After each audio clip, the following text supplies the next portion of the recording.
My name is Maria Tremonti, and I'm host of The Current on CBC Radio 1. What's the biggest peak you've ever climbed? Probably an assignment for CBC. I'm trying to think which one, because some days I feel I'm always climbing another mountain for CBC. But I would say with my work, trying to get people to talk to me. Perhaps the biggest mountain I ever climbed when I didn't realize it was that high was when I started to cover war, when I went to Sarajevo. And I thought, oh my God, what have you done? Like, here, smart ass, you wanted to cover war, here it is. What have you done? Because I wasn't prepared for what I saw. So that was my first big mountain. How close to the edge do you typically like to get? I get vertigo, did you know that? So I don't like to look down, but I like to get close to the edge. It makes my heart race and it focuses the mind. So do you actively look for that edge, or do you just like that you get to it? I would say that I look for the edge sometimes, and sometimes it just appears. I used to have dreams that I was falling, and you can't fall unless you're already on the mountain. What do you do to test yourself? I try to get out of my comfort zone. So if I'm not comfortable, I plow ahead. How would you describe your comfort zone then? I don't really have a comfort zone. I just try to stay out of it. A comfort zone is when it feels too easy, when it feels a little bit like I've done it before and I know exactly how it's going to play out, then I'm in my comfort zone. If it feels like, why am I doing this? I know nothing about this. Why am I even trying this? I'm out of my comfort zone. And that's where the fun begins. Or something. I mean, sometimes it can be a little harrowing and it doesn't feel like fun until it's over. But I think it's really important because you don't want to calcify. You're starting to sound like a climber. Yeah. Well, the climbers, you have to worry about the rock, right? You have to worry about how hard the rock is. What are the risks involved in what you do? In the grand scheme of things, the risks are not great. I will not be arrested. I will not be put in jail. I will not be tortured for what I say on the air. I will not go home and have somebody put a rocket launcher through my front window. My risks are not great. The people I talk to, the risks for them are often high. And that must weigh on you every time.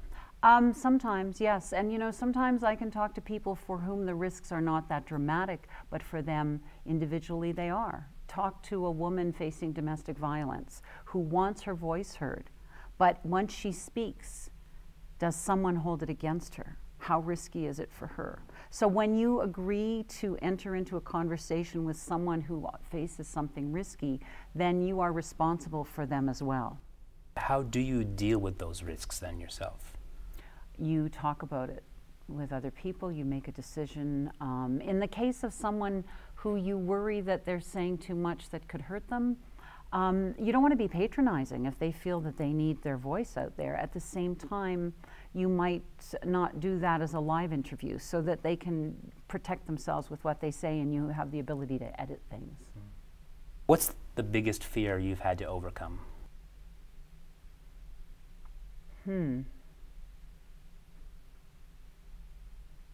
I've had a lot of fears. I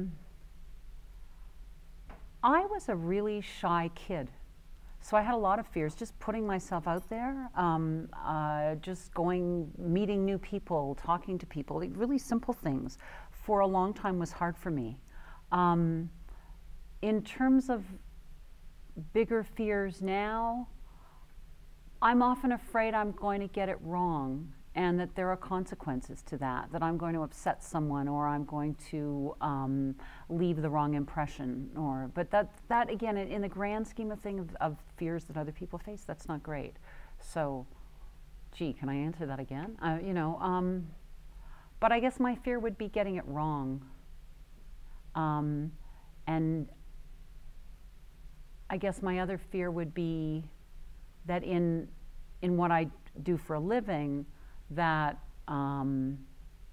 that I think I get it right too much. Like, I don't want to get too sure of myself. Back to that comfort zone. Yeah, and I also don't want to get, like, a little humility is a good thing. A lot of humility is a good thing. When did you last change course and why?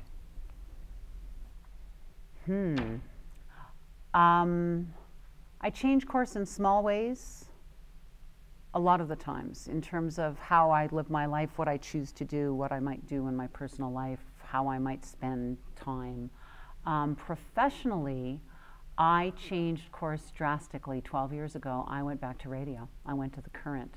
And I surprised myself, and it surprised me, because I used to change course every 3, 4, 5 years.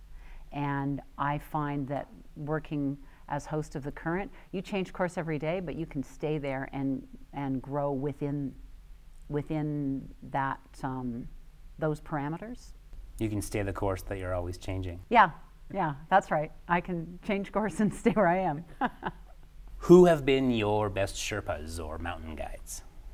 My family, my friends, essentially. The people closest to me in my life have been both encouraging and challenging. Don't let me get away with things. And what skill would you be willing to trade your current talent for?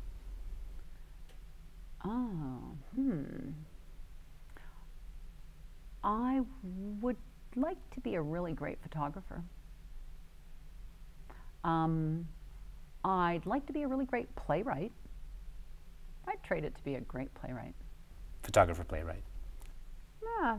Do I have to pick?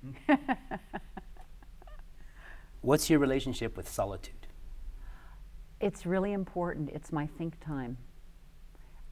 Sometimes I have no music playing, no radio playing. It's just quiet. It's really important to have think time. You find a hut in the woods with a blank logbook. What message do you leave in it? Oh, I fill it up and take it with me. What's it filled with? Thoughts, poems, silly things. Things you shouldn't read. Things you found in solitude. Yes.